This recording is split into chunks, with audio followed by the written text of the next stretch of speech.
by poets dead.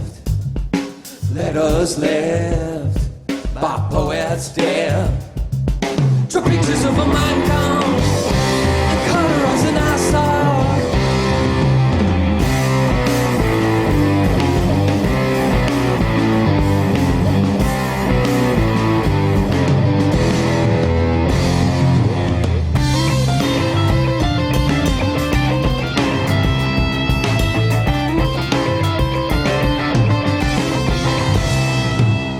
Apropos of the white snow. Apropos of the white snow. Wishes with their mothers, romance with their brothers.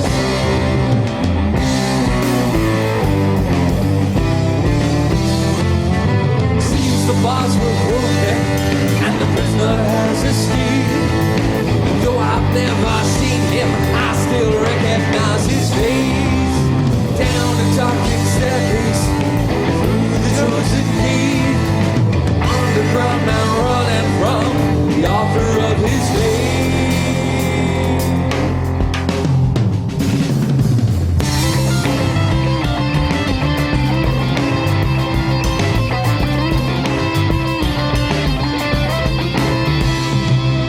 Off a chase, a call to grace. Off a chase, a call to grace.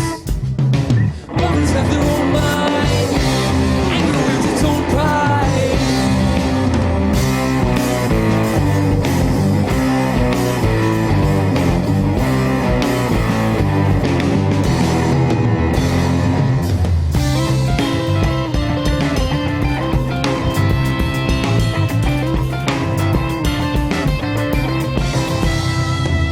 Sunsets west and blue skies fresh. Sunsets west and blue skies fresh. Sets the march of dream time. Beauty brings its own crime.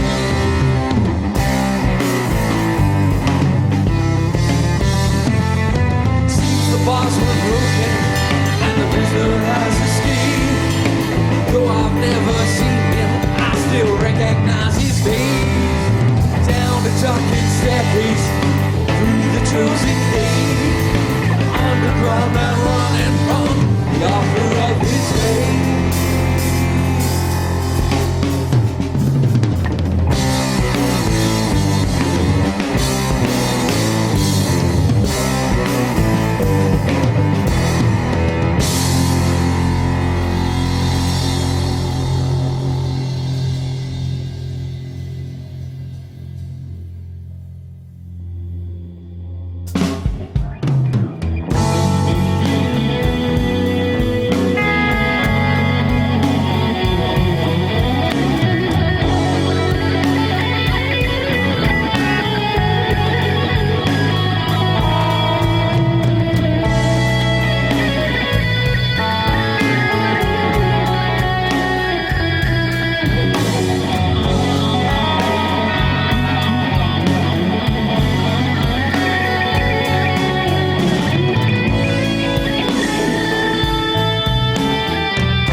Sadly, is a function of the human brain.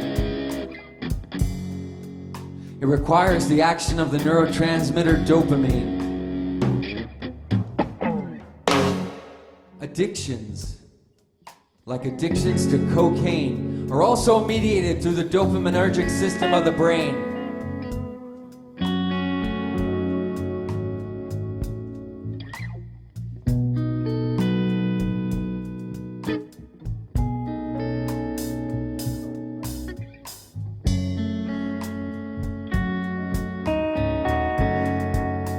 Morphine. Morphine, on the other hand, is a completely different animal. It's an opioid. It has its own brain receptors.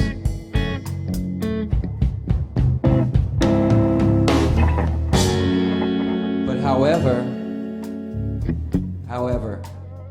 after a few small synaptic connections, dopamine is one of its rewards.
And Andrew became conscious for a moment and felt as if he'd been sleepwalking to work. He saw before him the face of the man who sold him the morning paper every day for the last 3 years, and he said, "Oh, Mohammed, I'm so glad you're okay." "What?" "Let me have the usual, Mohammed, the Journal, the Times, and a cup of coffee." "Feeling good. Let me have a pack of Parliaments, too." "My name ain't Mohammed, motherfucker." "Let me have the usual, Mohammed, the Journal, the Times, coffee." "My name ain't Mohammed." "Sure you are. I bought a paper from you every day for the last 3 years. You showed me a picture of your lovely wife. Is she still in Pakistan, or did you get the green card?" "I don't have a motherfucking wife. I have a motherfucking wife in Pakistan, that's for damn sure." "Just let me have the paper, Mohammed. I know you're upset." "What paper? Where do you think you are, motherfucker? You see any papers here? You are in prison, motherfucker." "What do you mean we're in prison? What did we do, Mohammed?" "We didn't do shit, motherfucker. I got no idea what you did, but it must have been pretty bad, because I think them cops went and put a bump on your head." "All right, listen. I want a pack of Parliaments, a cup of coffee, and the New York Times. Okay, Mohammed?" "Look, motherfucker, you call me Mohammed one more motherfucking time, I'm gonna have my motherfucking foot up on your motherfucking neck. We motherfucking clear, motherfucker?" And mercifully, a guard opened the door, breaking the building tension in the cell. "Sarkis, you can have your phone call now." And like a drunk dialer, he somehow dialed Marla's line back to the house in Jersey Hello? It's me, Andrew said.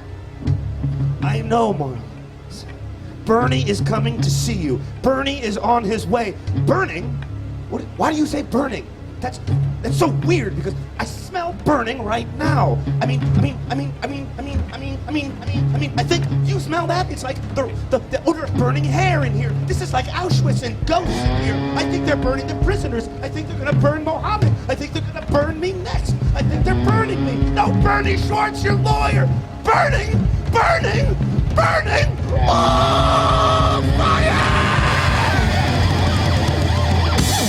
And the phone went dead and there was a click and somebody in the background yelling, oh, fuck, this one's having a goddamn seizure. Someone call the EMT.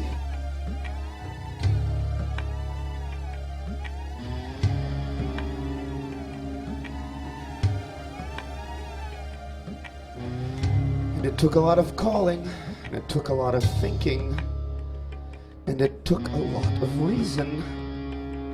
But when Marla finally figured out where he'd gone and arrived at the hospital, Andrew was unconscious. He had an endotracheal tube in his mouth and a respirator at his side that said nothing but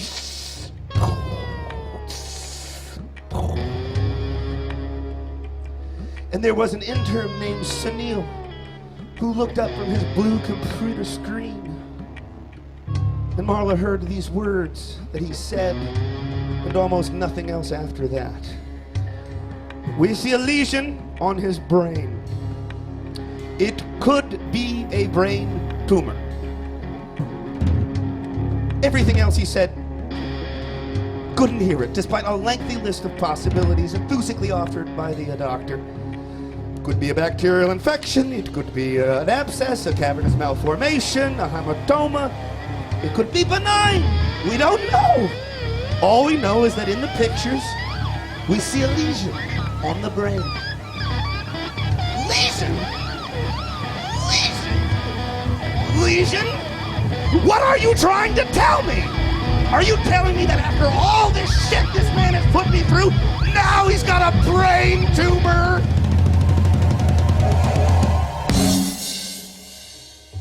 I'm only saying we saw a lesion.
Without the shadows,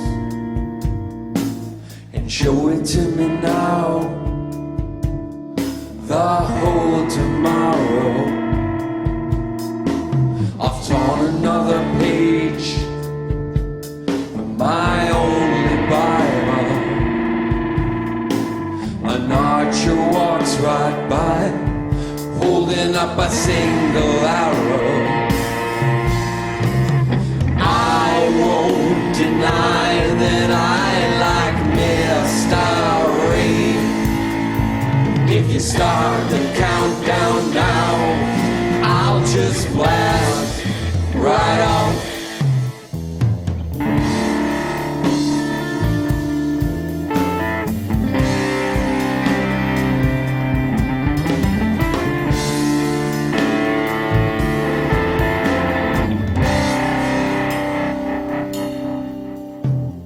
drove a rented car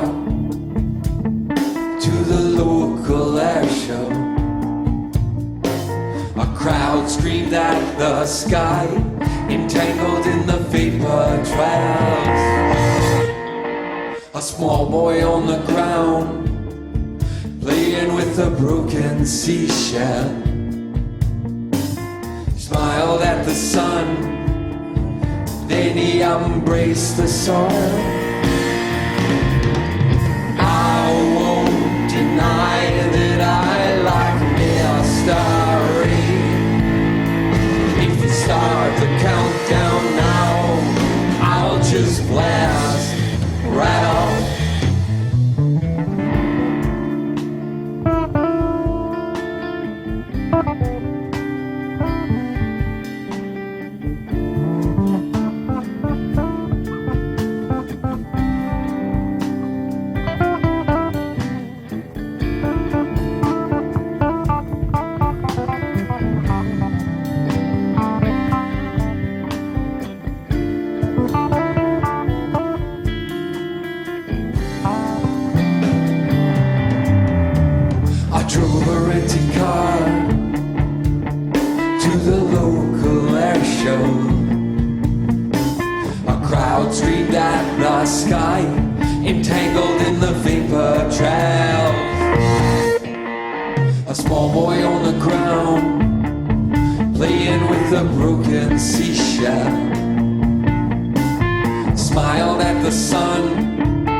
Check, check.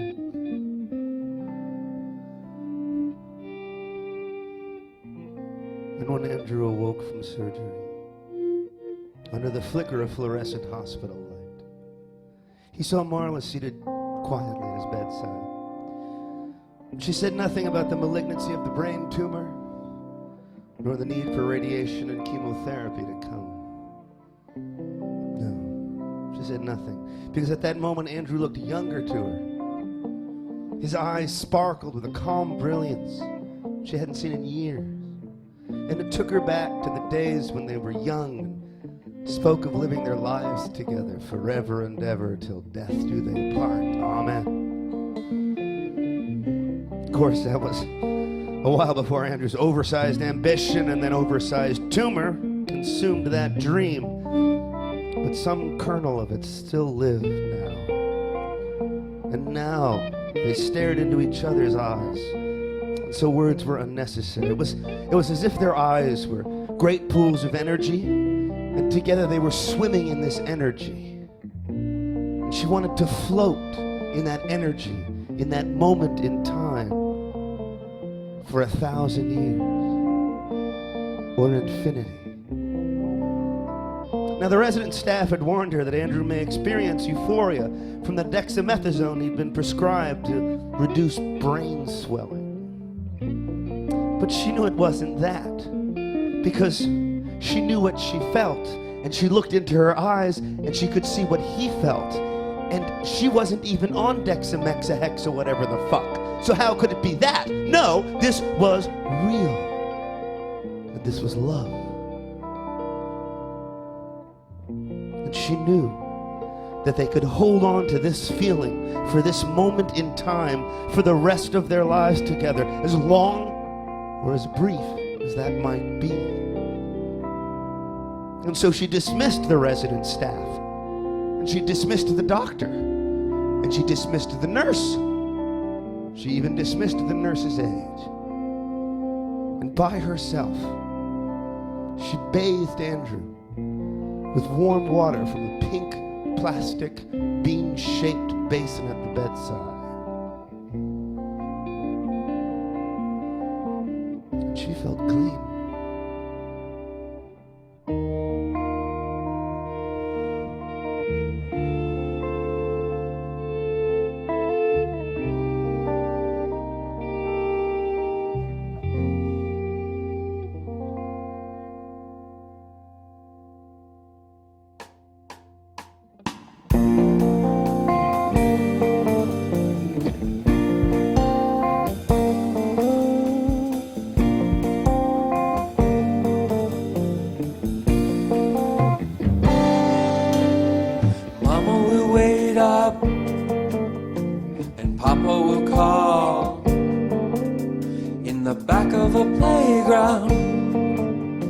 There's nothing at all from the top of the stamen.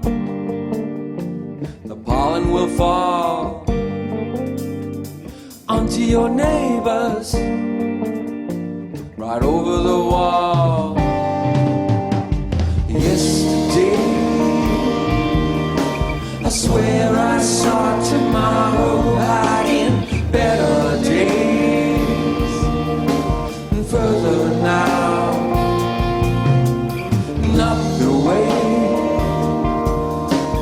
Handheld radiation counters, see the haze. Cover now.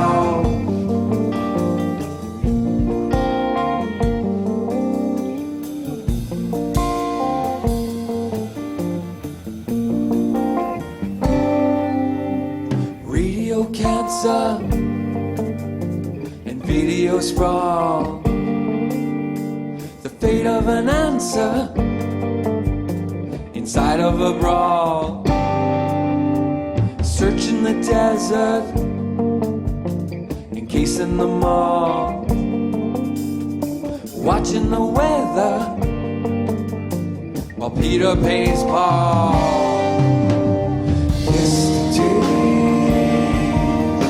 I swear I saw tomorrow hiding better days. Further now, in your face, I can see the only answer. Will you stay closer now?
still and grim.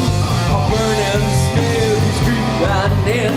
A cup of tea is all it is, till the room is rocking and the dogs are barking. Overtired and full of fear, lovely angels stand out near. Shut that smile at me, my dear. Two souls united as the world is wide out.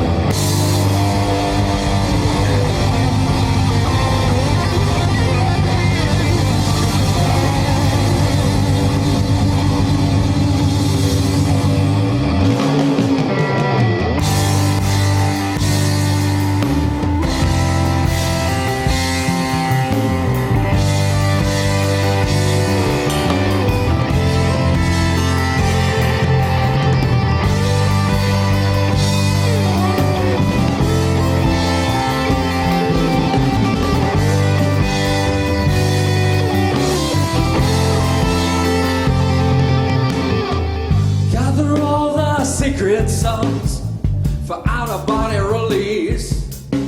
Wrap them all in cotton gauze in 27 degrees. Oh, my darling.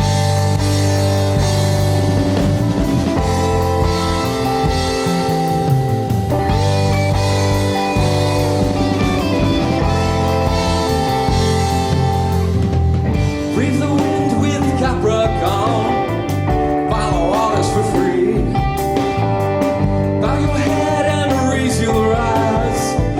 The man on the tree, oh my darling.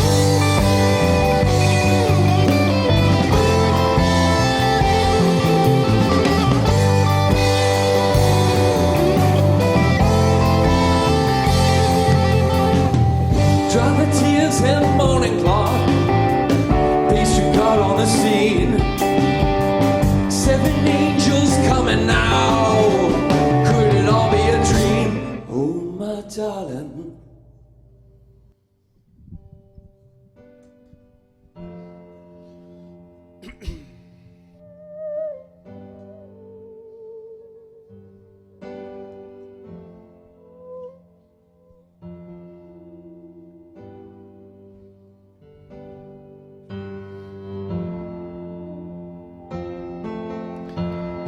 So it was the fall of 2008 when from his bedside television Andrew intently but now dispassionately watched the collapse of the American banking industry. Where once he'd been tethered to its mast, he now sat safely on the shore of his bed as the ship took on wave after wave of tainted water. Stunned passengers scrambling for space in the lifeboats. The IV catheter stung his right forearm as he attempted to prop himself higher in the bed, left side now paralyzed, and struggling to swallow his own sputum and saliva. He nodded gently, and Marla dialed up the rate of morphine, the pump strapped to his side. He nodded out, and then nodded again, and she repeated the act of bolusing him at his request. Yes, yes, nodding and nodding out and nodding. And this went on all night like a sacred ritual. And when Andrew finally closed his eyes, Marla disconnected the IB from his arm, and then without hesitation or shame, just as she had done every night for the past 7 years, she carefully undressed Andrew. And then she removed her own clothing, and then she pressed her entire flesh against his still warm body. And she slept with her husband one last time.